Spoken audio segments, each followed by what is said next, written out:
আজকে যারা যোগদান করেছেন, ছাত্রদলের প্রোডাক্ট হিসাবে আমি নিজেকে মনে করি। সেই জন্য আমার পক্ষ থেকে আমি ছাত্রদলের প্রাক সোনালী ফসল হিসাবে এবং জেলা বিএনপির সভাপতি হিসাবে সবাইকে জানাই রক্তিম শুভেচ্ছা এবং অভিনন্দন।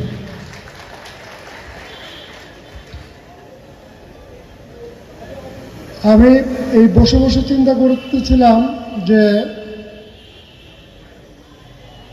এই যে অভ্যুত্থানগুলা পাওয়া এবং জয়লাভ করা, এটা আসলে একটা সৌভাগ্যের বিষয়। যাক, আজকে তোমরা যারা এই 24শে জুলাই যুদ্ধ করেছ, আমি মনে করি যে বিশেষ করে ব্রাহ্মণবাড়িয়ার যোদ্ধারা আসলে তোমরা প্রচণ্ড সাহসিকতার পরিচয় দিয়েছে।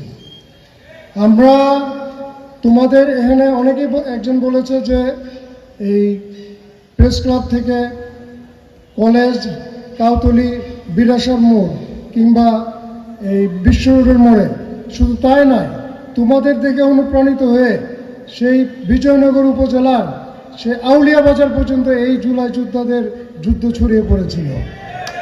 এবং আমি এই কথাটা এই কারণে বলছি যে কারণ আমরা রাজনীতি করি, আমরা জানি যে কোন এলাকার এই ফ্যাসিস্টদের প্রতাপ ছিল কত বেশি। সেই আউলিয়া বাজারে যারা ছিল তাদের ভয়ে মানুষ মুখ ফুটে কোনো কথা বলতে পারতো না, কিন্তু সেই আউলিয়া বাজারেও কিন্তু এই জুলাই যোদ্ধারা তৎকালীন সময়ে এই ফ্যাসিস্টদের বিদায় করেছিল। তোমাদের নেতৃত্ব শুধু শহরের মধ্যে সীমাবদ্ধ ছিল না, তোমাদের এই নেতৃত্ব কিন্তু সারা ব্রাহ্মণবাড়িয়া আমি মনে করি তোমাদের এই নেতৃত্ব ছড়িয়ে পড়েছিল। এবং সেই জন্য আমি আমার পক্ষ থেকে তোমাদেরকে অভিনন্দন এবং ধন্যবাদ জানাচ্ছি। সত্যি কথা বলতে কি যে ছাত্ররা যদি না এগোতো তাহলে কিন্তু এই জুলাই গণ অভ্যুত্থান হতো না এবং এই ফ্যাসিস্ট সরকারও কিন্তু পতন হতো না।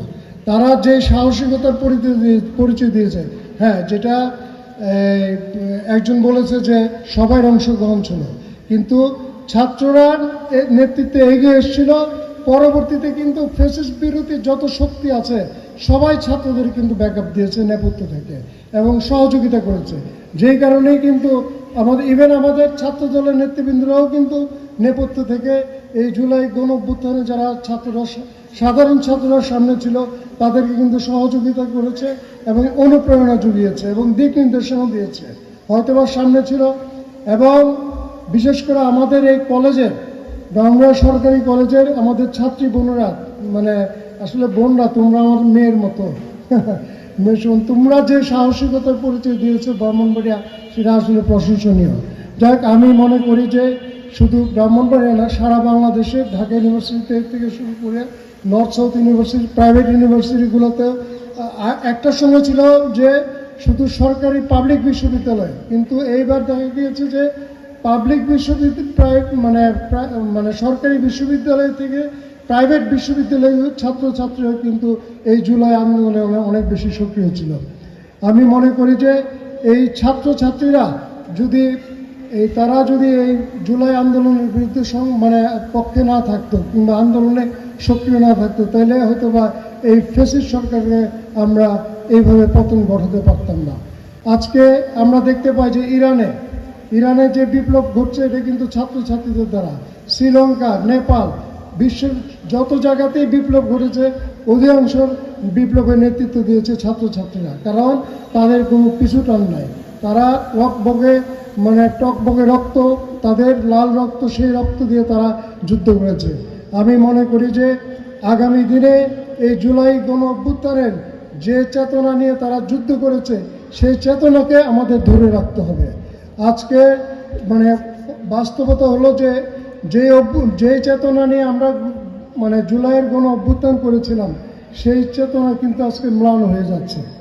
আজকে বিভিন্ন জায়গায়, আমি বলি প্রশাসন থেকে শুরু করে সব জায়গায় সেই ফ্যাসিস্টের বাস্তবতাই কিন্তু ফিরে এসেছে। যাক, আমরা এই চেতনাকে আমরা আগামী দিনে অবশ্যই আমাদের ধরে রাখতে হবে এবং ফ্যাসিস্টরা যে কাজগুলো করে গিয়েছে সেই কাজগুলো যাতে পুনরাবৃত্তি না হয় সেই দিকে আমাদের কাজ করতে হবে।